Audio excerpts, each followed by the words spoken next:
Shin ka taɓa yin soyayya ko kana ciki ko kuma za ka fara?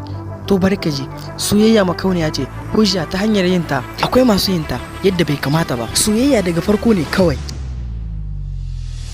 Ƙauna ce kaɗai ke iya raya mutum. Ku sani, son kanku shi kaɗai ne garantin doguwar soyayya. Mun kasance cikin soyayya kowane lokaci, ya kamata ku gane. Namiji yana so ya zama na farko a soyayyar mace. Ita ko mace tana son ta zama soyayyar namiji ta ƙarshe. Soyayya yadi ne da ɗabi'a ke sakawa da hasashe. Soyayya gaskiya ne, domin ku tana cikin tarihi na duniya. Cikin soyayya ba maganar so ake ba, na fifita ƙauna.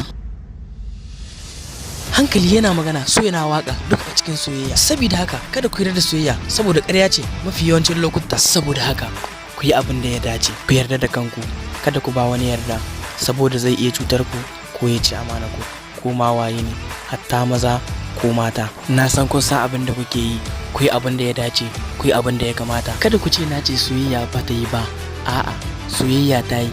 Babu abin da ya kai ga soyayya daɗi a duniya, amma daɗin ta ɗan kaɗan ne bisa ga matsalolinta. Ina so ku fahimta, ku gane yadda nake nufi, ku bibiyi mafarkinku.